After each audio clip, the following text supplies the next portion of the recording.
दिल्ली विधानसभा चुनाव से पहले अरविंद केजरीवाल ने बड़ा दांव खेला है, ऐसा कहा जा रहा है। अरविंद केजरीवाल के इस्तीफे के बाद दिल्ली की तीसरी महिला सीएम के रूप में आतिशी का नाम सामने है। एक वक्त ऐसा भी था जब आतिशी से आम आदमी पार्टी के प्रवक्ता का पद तक छीन लिया गया था और अब दिल्ली के नए सीएम के तौर पर आतिशी दिखाई पड़ रही हैं। आतिशी का राजनीतिक सफर कैसा रहा है, कैसे राजनीति के इतने पायदान को आतिशी पार करती चली आई हैं, वो सब आपको बताने की कोशिश करते हैं।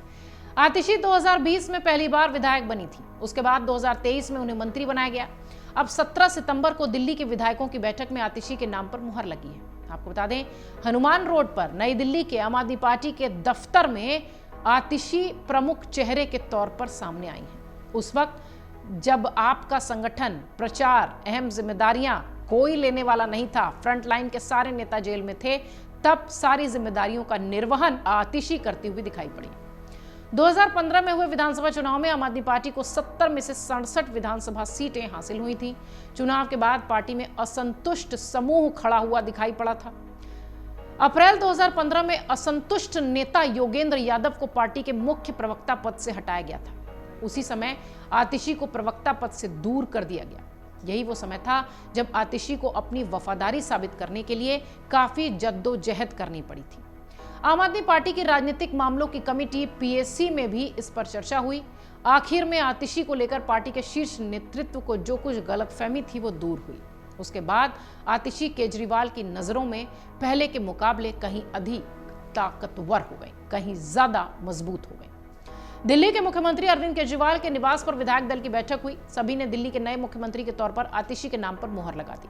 इस बैठक में अरविंद केजरीवाल के अलावा मनीष सिसोदिया, आतिशी खुद, सौरभ भारद्वाज, कैलाश गहलोत, गोपाल राय सभी मौजूद थे। बैठक में मदन लाल, संजीव झा, प्रवीण कुमार, एसके बग्गा, शरद चौहान, कुलदीप कुमार, गिरीश सोनी और राजेश ऋषि सहित कई विधायक मौजूद थे। 2015 के चुनाव की प्रचंड जीत के बाद आम आदमी पार्टी में बवाल मचा था। आपको याद होगा, योगेंद्र यादव को असंतुष्ट समूह का नेता बताया गया। आम आदमी पार्टी की पीएसी ने यादव, प्रशांत भूषण, प्रोफेसर आनंद कुमार को प्रवक्ता पद से हटा दिया था। केजरीवाल ने सरकार के गठन के बाद प्रवक्ताओं की नई टीम खड़ी की थी। चुनाव प्रचार के दौरान आतिशी ने प्रमुख प्रवक्ता के तौर पर प्रभावी तरीके से पार्टी का पक्ष रखा था। हालांकि उन्हें लेकर पार्टी में कुछ दूसरे तरह के विचार बन गए थे। ऐसा माना गया कि वो योगेंद्र यादव के गुट की हैं। यादव की तरह वो भी पार्टी को नुकसान पहुंचा सकती हैं। पार्टी विरोधी गतिविधियों के चलते जब योगेंद्र यादव, प्रशांत भूषण के खिलाफ कार्रवाई हुई तो उसमें आतिशी का नंबर भी आ सकता था। उन्हें प्रवक्ता पद से हटा दिया गया। हुआ वैसा ही। केजरीवाल ने जो प्रवक्ताओं का पैनल तैयार किया उसमें आतिशी का नाम नहीं था। इस पैनल में संजय सिंह थे, आशुतोष थे, कुमार विश्वास थे, पंकज गुप्ता थे, आशीष खेतान थे और कई सारे नेताओं के नाम शामिल थे। पैनल के सभी चेहरों में आदर्श शास्त्री, अलका लांबा, सौरभ भारद्वाज, एच.एस. फुल्का और राघव चड्ढा भी मौजूद थे। कुछ समय बाद आतिशी ने खुद को दोबारा से खड़ा किया। चूंकि उनका कहीं पर कोई कसूर नहीं था, उन्हें योगेंद्र यादव के चलते प्रवक्ता पद से हटा दिया गया था।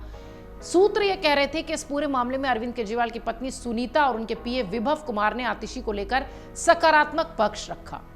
दिलीप पांडे ने आतिशी का बखूबी साथ दिया। उस वक्त जो नए प्रवक्ताओं की टीम तैयार हुई थी उसमें कई नेता आम आदमी पार्टी से बाहर हो गए थे। योगेंद्र यादव, आनंद कुमार, प्रोफेसर अजीत झा, प्रशांत भूषण सभी थे जो पार्टी से अलग हुए।